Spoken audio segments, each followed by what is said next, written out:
दोस्तों, स्वागत है आपको मेरे YouTube channel study course hockey पर। और आज हम बात करेंगे, अब हम एक नई सीरीज़ शुरू करने जा रहे हैं। उत्तर प्रदेश पुलिस के पूरे प्रीवियस ईयर पेपरों को हम सॉल्व करेंगे। तो सबसे पहले हमने हिंदी सब्जेक्ट को लिया है, हम हिंदी सब्जेक्ट को सॉल्व करेंगे। तो ये जो पेपर है ये है उत्तर प्रदेश पुलिस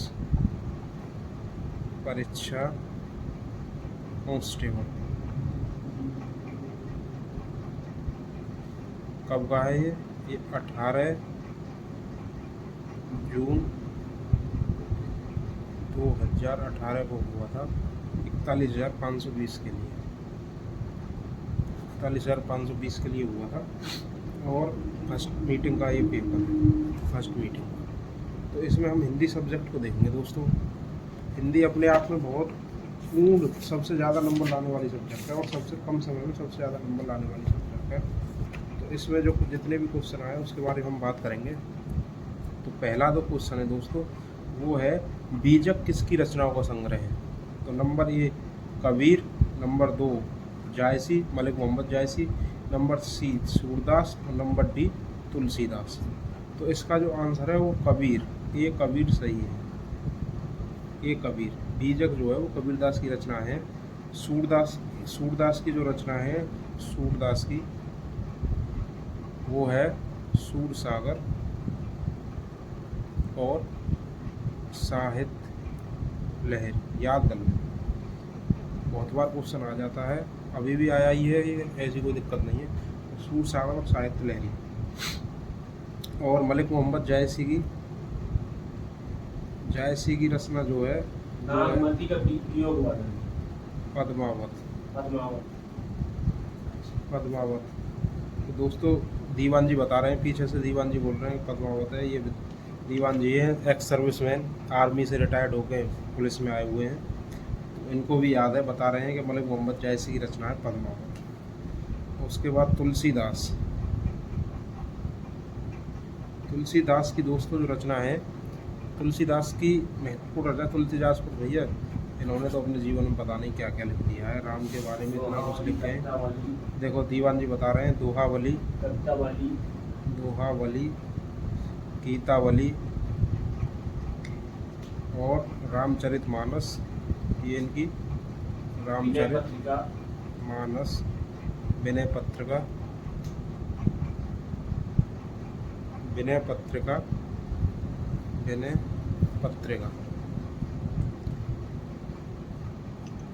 तो ये इम्पोर्टेंट है दोस्तों, इनको याद कर लेना।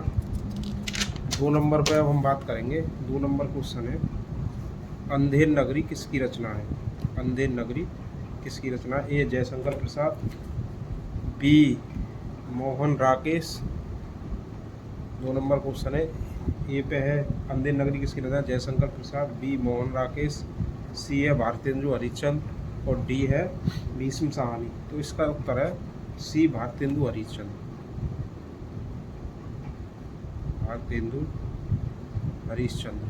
तो भारतेंदु हरिश्चंद्र की रचना है अंधेर नगरी। और इनकी और भी रचना है भारतेंदु हरिश्चंद्र की। सबसे महत्वपूर्ण है कपूर मंजरी, भारत जननी और भारत दूरदर्शन। मोस्ट इम्पोर्टेंट है, इसको याद करना। भारत दूरदर्शन भारतेंदु हरिश्चंद्र। 30 नंबर का क्वेश्चन है कामायनी के रचयिता हैं। कामायनी के रचयिता हैं, दीवान जी ने बता दिया जयशंकर प्रसाद। तो ए नंबर पे है जयशंकर प्रसाद, बी पे है सुमित्रानंदन पंत, सी पे है सूर्यकांत त्रिपाठी निराला और डी पे है महादेवी वर्मा। तो इसका ए सही है, जयशंकर प्रसाद।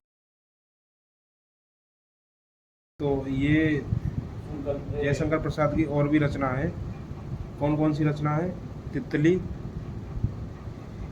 कंकाल, चंद्रगुप्त, स्कंदगुप्त, ध्रुव स्वामिनी,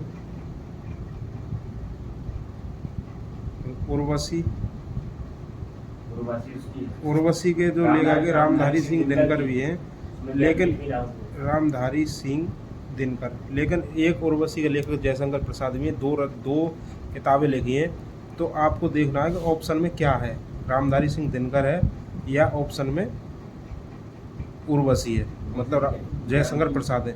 लेकिन उर्वशी जब भी आए और दोनों ऑप्शन में हो तो आपको उर्वशी का जयशंकर प्रसाद लगाना है। ठीक है दोस्तों।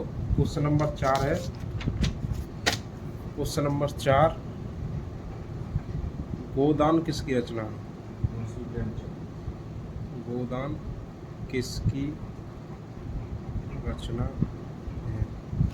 तो नंबर ए पे है यशपाल, नंबर बी पे है प्रेमचंद, और नंबर सी पे है भीष्म साहनी, और नंबर डी पे है अमरकांत। तो इसका बी सही है, प्रेमचंद। और प्रेमचंद ने और भी किताबें लिखी हैं दोस्तों, बहुत बड़े लेखक हैं। तो इनकी महत्वपूर्ण सिद्धांत सेवा सदन, सेवा सदन, निर्मला, रंगभूमि, रंगभूमि, करम भूमि, और सबसे मोस्ट इम्पोर्टेंट है इनकी गबन। तो गोदान और गबन के रचयिता जयशंकर प्रेमचंद है, गोदान गबन के रचयिता। क्वेश्चन नंबर 5 है दोस्तों, क्वेश्चन नंबर 5, निम्नलिखित में से तद्भव शब्द है, तद्भव, तद्भव शब्द है। नंबर 1 अचरज, नंबर बी अंधकार, नंबर सी अंगरक्षक, और नंबर डी आशा।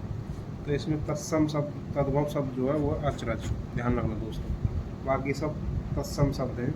तत्सम मतलब जो जैसे के जैसे ही, अंधकार और अंगरक्षक और आशा तत्सम शब्द है, और अचरज जो है वो तद्भव शब्द है। अंधकार का अगर तद्भव देखेंगे तो अंधेरा है, अंगरक्षक का अगर तद्भव देखेंगे तो अंगरक्षा है, और आशा का देखेंगे तद्भव तो आशा का आस है। क्वेश्चन नंबर 5 दोस्तों, क्वेश्चन नंबर 5 है, शीत का विलोम क्या है? शीत का विलोम। तो नंबर 1 पे है ठंड, नंबर 2 पे है गीत, नंबर 3 पे है कृष्ण, और नंबर डी पे है उष्ण। तो इसका नंबर डी सही है, उष्ण। शीत का विलोम शब्द क्या है? उष्ण, ध्यान रखना इसको। हाँ, कृष्ण का विलोम शब्द है शुक्ल पक्ष, कृष्ण पक्ष और शुक्ल पक्ष। ठंडा का विलोम शब्द है गर्म, और गीत का विलोम शब्द है, शीत का विलोम शब्द है क्या कहते हैं? उष्ण। 6 नंबर क्वेश्चन है दोस्तों, कर का अर्थ नहीं है, कर का अर्थ नहीं है। तो हमारे जो ऑप्शन है वो दे रखे हैं सूर्य, नंबर बी दे रखे हैं हाथ, नंबर सी दे रखी है किरण, और नंबर डी दे रखा है टैक्स। अंग्रेजी शब्द दे दिया है। टैक्स का मतलब कर जो होता है, इनकम टैक्स। तो कर का अर्थ दोस्तों सूर्य नहीं होता, ये सही है इसमें। और बाकी किरण का मतलब भी कर होता है, हाथ का मतलब भी कर होता है, और टैक्स का मतलब भी कर होता है। इसको टैक्स को बोल देते हैं कर, और महसूल और शुल्क, और हाथ को बोल देते हैं कर, हस्त, ये पर्यायवाची है सब। कर, हस्त, पाणी, पाणी ग्रहण संस्कार दो देते हैं, तो हाथ में बेटी का हाथ ही देते हैं, पाणी ग्रहण संस्कार जो होता है।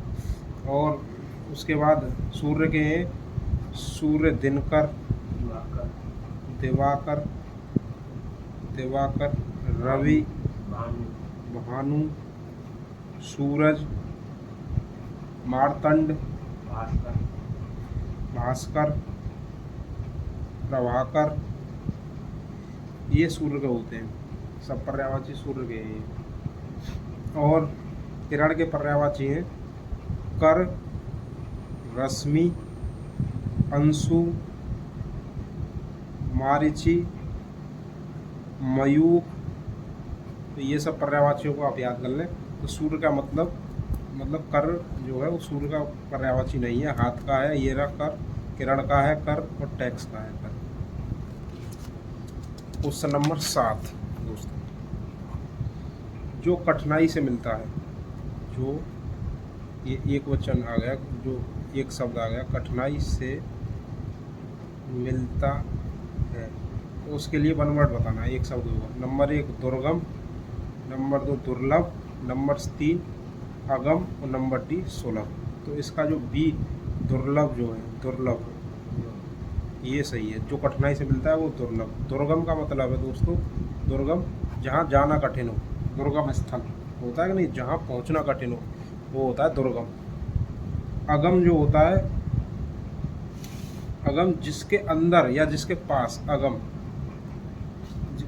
जिसके पास या जिसके अंदर ना पहुंचा जा सके, वो होता है अगम। और सुलभ तो आपको पता ही है, जहाँ पहुंचना सरल हो तो वो सुलभ है। क्वेश्चन नंबर 8 है अनिल और अनल का सही अर्थ है। तो नंबर ए पे हम दे रखा है वायु और अग्नि। नंबर बी पे दे रखा है अग्नि वायु, इसका उल्टा ही है। सी पे दे रखा है हवा पानी और डी पे दे रखा है आग पानी। तो इसका ए सही है। अनिल का मतलब होता है वायु और अनल का मतलब होता है अग्नि। तो ये वायु और उसके पर्यायवाची पूछ लिए, और कुछ नहीं है इससे ज़्यादा। मैं आपको और बता देता हूँ। वायु के जो पर्यायवाची हैं वो है अनिल, हवा, पवन, समीर आदि हैं। और आग के जो हैं, अग्नि के, वो हैं आग, पावक, अनल, हुतासन, हुतासन भी होता है, धूमकेतु, ध्यान रखना, धूमकेतु अग्नि का पर्यायवाची है। क्वेश्चन नंबर 9 है पराजय में उपसर्ग है। पराजय में उपसर्ग है। तो सबसे पहले हमें उपसर्ग प्रत्यय पढ़ना है। उपसर्ग होते क्या है? उपसर्ग उस शब्द या अवयव को कहते हैं जो किसी शब्द से पहले आकर, उपसर्ग क्या होते हैं? किसी शब्द से पहले आकर, किसी शब्द से पहले आकर एक विशेष अर्थ प्रकट करते हो। क्या अर्थ करते हो? विशेष अर्थ प्रकट करते हो। तो पराजय, पराजय और उसके पीछे परा लग गया। तो इसके जो ऑप्शन है वो है फा, ऑप्शन बी है पर, ऑप्शन सी है परा और ऑप्शन डी है जय। तो इसका भैया सी सही है, परा, परा, ध्यान रखना। उपसर्ग क्या है? परा। ठीक है। Question number 10। क्वेश्चन नंबर 10 है लिखावट में प्रत्यय है। लिखावट में प्रत्यय है। उपसर्ग का उल्टा होता है प्रत्यय, बाद में आकर, बाद में आता है, किसी शब्द के बाद में आकर अलग अर्थ प्रकट करें। ठीक है। तो इसका जो ए ऑप्शन है वो है अट, बी है बट, सी है अवट और डी है आवट। तो इसका डी सही है भैया, आवट, आवट सही है। क्वेश्चन नंबर 11 महोत्सव का संधि विच्छेद। महोत्सव का संधि विच्छेद। तो ऑप्शन ए है महोधन उत्सव, ऑप्शन बी है महाधन उत्सव, ऑप्शन सी है महेधन उत्सव, डी है महाधन उत्सव। तो इसमें भैया बी सही है, महाधन उत्सव। तो ये संधि, संधि 5 प्रकार की होती है। तो गुण संधि में क्या है कि आ प्लस ई बराबर ए, आ प्लस ऊ बराबर ओ और आ प्लस ऋषि बराबर आ। तो इसके और भी उदाहरण है, जैसे महेश। तो महेश क्या है? महा प्लस ईश, महा प्लस ईश बराबर, इसका उदाहरण है, महेश बन जाता है। देवेंद्र, देवेंद्र, तो इसका जो उदाहरण है वो है देव प्लस इंद्र, ये भी इसी का उदाहरण है। सूर्योदय, सूर्योदय, तो सूर्य प्लस उदय, गुण संधि का उदाहरण है, ध्यान रखना। क्वेश्चन नंबर 12 मैंने घर जाना था। मैंने घर जाना था। अशुद्ध अंश है, अशुद्ध, शुद्ध पहचान बननी। तो नंबर ए पे है मैंने, बी पे है घर, और सी पे है जाना, और डी पे है था। तो इसमें मैंने गलत है, इसमें आएगा मुझे घर जाना था। क्या आएगा? मुझे घर जाना था। ऐसे ही क्वेश्चन आते हैं। व्याकरण के अलावा सब चीज़ आप उससे कर सकते हैं। क्वेश्चन नंबर 13, देशभक्ति में समास है। देश भक्ति में समास। तो नंबर 1 द्वंद्व समास। 5 मिनट की वीडियो में आपके समास खत्म करवाऊंगा। द्वंद्व समास। ऑप्शन बी द्विगु समास, ऑप्शन सी तत्पुरुष समास, और ऑप्शन डी अव्ययी भाव समास। इसमें तत्पुरुष समास है। तत्पुरुष समास कैसे? अब ये तो कहते हैं दोनों पद संज्ञा या पहला पद संज्ञा हो और दूसरा पद विशेषण हो तो तत्पुरुष समास होता है। ऐसा कुछ नहीं है, ये आप याद रखना। मेरे लिए क्या है कि ज़्यादातर शब्दों में, मैं कह रहा हूँ 90% शब्दों में अगर के लिए आ जाए, के लिए, तो वहाँ तत्पुरुष समास हो। एक बात ध्यान रखो, तत्पुरुष क्या होता है? कर्ता ने, के लिए। कर्ता ने कर्म को करण से संप्रदान के लिए, अपादान से अलग होने के लिए, ये आपको ध्यान है। यही इसके कर्म तत्पुरुष, अव्ययी भाव तत्पुरुष, ये हो गए। तो के लिए जहाँ है तत्पुरुष, जैसे विद्यालय, विद्यालय में कौन सा समास है? तत्पुरुष समास। कौन सा? विद्या के लिए घर, इसका मतलब होता है विद्या। रसोई घर, रसोई के लिए घर। हथकड़ी, हाथ के लिए जो कड़ी। तो इन सब में कौन सा समास है? तत्पुरुष समास है। 14वां क्वेश्चन, पुस्तक पढ़ी जाती है। क्वेश्चन क्या है? पुस्तक पढ़ी जाती है में कौन सा वाच्य है? तो ध्यान रखना दोस्तों, वाच्य आपको पढ़ने हैं। वाच्य, तो इसका पहला है कर्मवाच्य, दूसरा है, पहला है कृतवाच्य, दूसरा है कर्मवाच्य, तीसरा है भाववाच्य, और डी है क्रियावाच्य। तो इसका बी सही है, कर्मवाच्य। कर्मवाच्य क्या है कि जिसमें कर्म के आधार पर क्रिया में परिवर्तित होता है, तो वहाँ होता है कर्मवाच्य। जबकि कर्ता के आधार पर क्रिया में परिवर्तित होता है, वहाँ होता है कृतवाच्य। 15वां क्वेश्चन है दोस्तों, निम्नलिखित में से अव्यय है, अव्यय है। तो नंबर ए पे है प्राचीन, नंबर बी पे है मोटा, नंबर सी पे है गरीब, और नंबर डी पे है और। तो डी सही है भैया, और। अव्यय क्या होते हैं? 2 उपवाक्यों को या वाक्यों को जोड़ते हैं, वो अव्यय कहलाते हैं। ठीक है। 16वां क्वेश्चन है, पूर्ण विराम चिन्ह है, पूर्ण विराम। तो ए में आपको दे रखा है ये तो है नहीं, ये तो विस्मयबोधक चिन्ह है। बी पे दे रखा है ये पॉइंट, सी पे दे रखा है ये डंडा, और डी पे दे रखा है प्रश्नवाचक चिन्ह। तो ये पूर्ण विराम है, ये सी।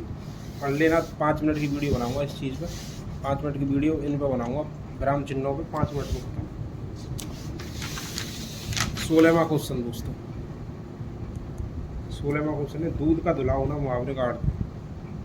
दूध का धुला होना मुहावरे का अर्थ, मुहावरे का अर्थ है। नंबर ए निर्दोष होना, नंबर ए पे है निर्दोष होना, नंबर बी पे दोषी होना, नंबर सी पे पाप करना, नंबर डी पे चोरी करना। आपको ही पता है दूध का धुला होना मतलब निर्दोष होना। 17वां क्वेश्चन है दोस्तों, जिसकी लाठी उसकी भैंस लोकोक्ति का अर्थ है। तो ध्यान रखना, मुहावरे भी आए हैं, वाच्य भी आए हैं, और यहाँ लोकोक्ति आई है। जिसकी लाठी उसकी भैंस, लोकोक्ति का अर्थ है। नंबर 1 शक्तिशाली आदमी मूर्ख होता है, नंबर बी शक्ति संपन्न आदमी अपना काम बना लेता है। शक्ति संपन्न आदमी अपना काम बना लेता है। तो यही सही है इसमें, जिसकी लाठी उसकी भैंस में। क्वेश्चन नंबर 18, वीर रस का स्थायी भाव है। वीर रस का स्थाई भाव है। तो वीर रस का स्थाई भाव नंबर 1 क्रोध, नंबर बी भय, नंबर सी विस्मय और नंबर डी उत्साह। उत्साह उत्साह।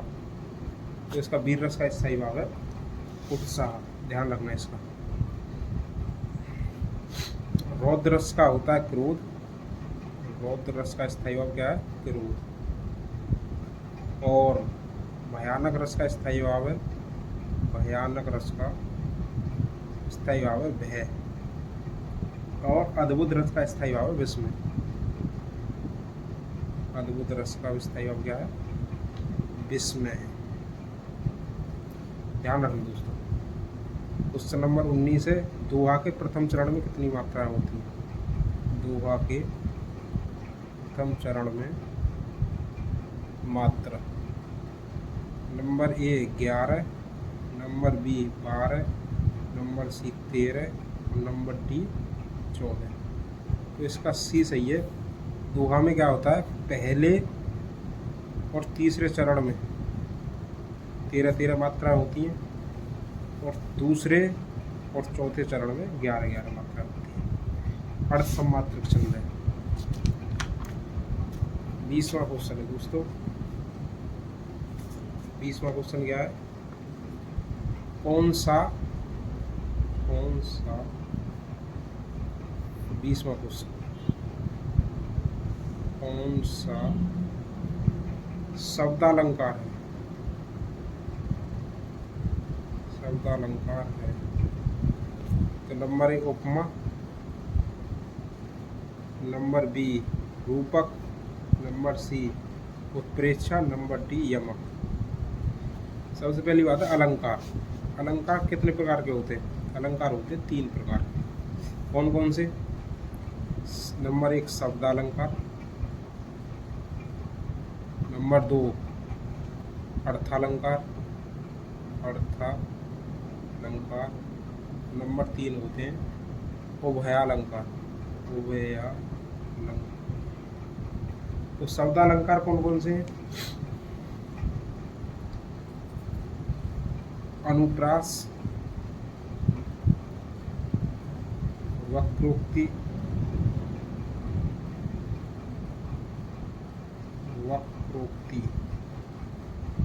यमक, श्लेष। यमक का बेस्ट उदाहरण है कनक कनकते सौगुनी। कनक कनक एक ही शब्द 2 बार आए और अर्थ अलग अलग प्रकट करे तो यमक अलंकार होता है। तो इसमें से जो अलंकार है शब्दालंकार, अर्थालंकार। शब्दालंकार यमक है। अर्थालंकार में क्या क्या आते हैं? रूपक, उत्प्रेक्षा, उपमा, ये अर्थालंकार में आते हैं। ठीक है। 21वां क्वेश्चन है। 21वां, निम्न में से तालव्य ध्वनि कौन सी है? तालव्य ध्वनि। तो पहला चैप्टर आपको ध्यान करना है। सबसे पहला चैप्टर में जब वर्णमाला पढ़ाई जाती है तो उसमें बताते हैं कौन सा तालव्य है, कौन सा मूर्धन्य है, कौन सा ओष्ठ है। तो इसमें हमें दे रखा है ए पे टा, पा, सा और का। कौन सी? तालव्य ध्वनि है। तो इसमें सी सही है, सा। ये तालु से बोली जाती है, सा। का जो है इसका का जो है कंठ व्यंजन है, कंठ से बोली जाती है।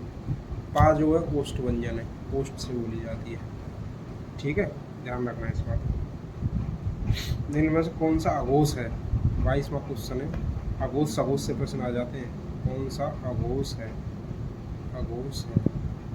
तो नंबर ए पे है का, फिर बी पे है गा, सी पे है घा और डी पे है जा। तो इसका अघोष है का। ध्यान रखना इस बात में। जब हम ऐसे, तुम यहाँ से यहाँ लिखो का, खा, गा, घा, ड़ा, चा, छा, जा, झा,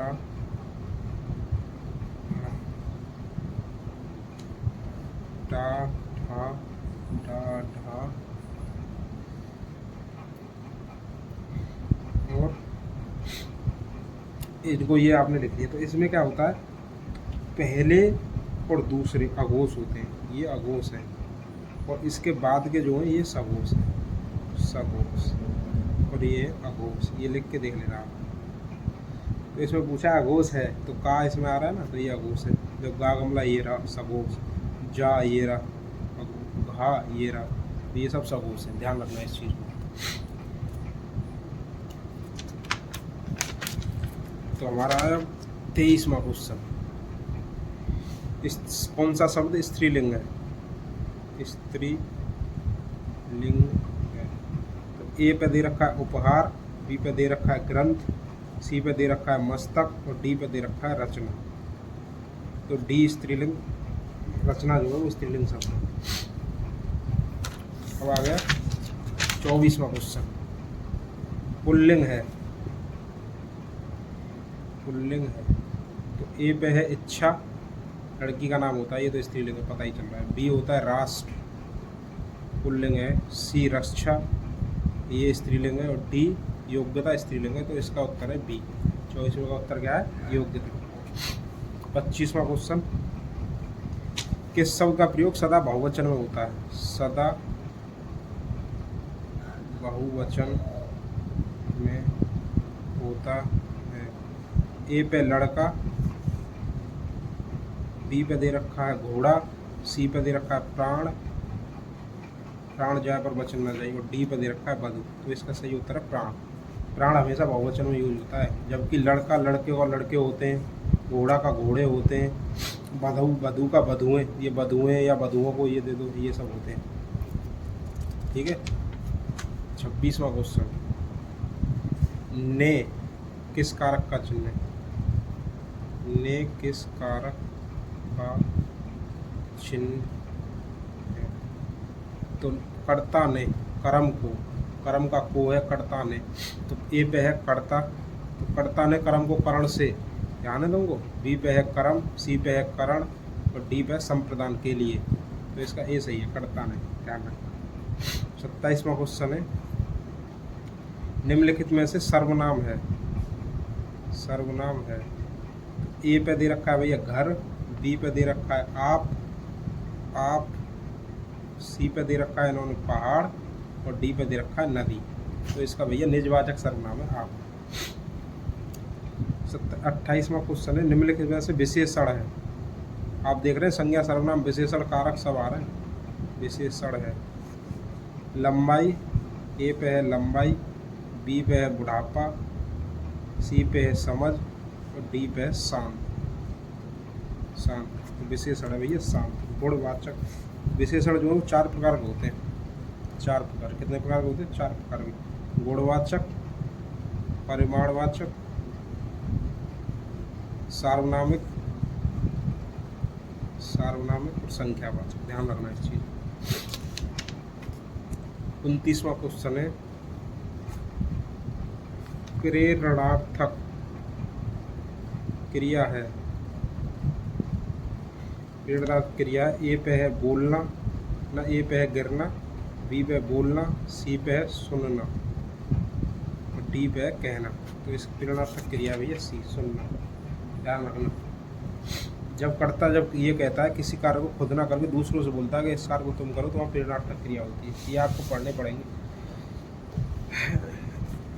30वां क्वेश्चन है। 30वां क्वेश्चन है। लड़के ने पुस्तक पढ़ी, लड़के ने पुस्तक पढ़ी है, लड़के ने पुस्तक पढ़ी है। इस वाक्य में कौन सा काल है? कौन सा काल है? सामान्य वर्तमान, नंबर पूर्ण वर्तमान, नंबर 3 संदिग्ध वर्तमान, नंबर डी संभाव्य वर्तमान, संभाव्य। तो पूर्ण वर्तमान है, ये आपको पढ़ने पड़ेंगे। काल में आपको पढ़ाऊंगा 10 मिनट की वीडियो में सारे काल। इसके बाद जो 5 क्वेश्चन और थे, इसके बाद वो गद्यांश पूछा था, गद्यांश, और उसके 5 क्वेश्चन आए थे गद्यांश के। तो गद्यांश आपको आगे वीडियो में मिलेगा, गद्यांश बताया जाएगा। और उसके आपको जो गद्यांश हैं 31 से लेके 35 तक के क्वेश्चन गद्यांश आपको पढ़ना है। 31 से 35 और गद्यांश को पढ़ के आपको उन 5 क्वेश्चन को पढ़ना है। 31 से 35 और गद्यांश को पढ़ के आपको उन 5 क्वेश्चनों को उत्तर देने, और फिर उसके सही उत्तर हम बता देंगे क्या क्या है, और उनको उत्तर देने वीडियो में देख के, और देखना है कि आप कितने सही कर पाते हो। ठीक है, धन्यवाद दोस्तों। मेरे चैनल को लाइक करिए, सब्सक्राइब करिए और आगे वीडियो के लिए बने रहिए स्टडी फॉर खाकी के साथ। जय हिंद, जय भारत।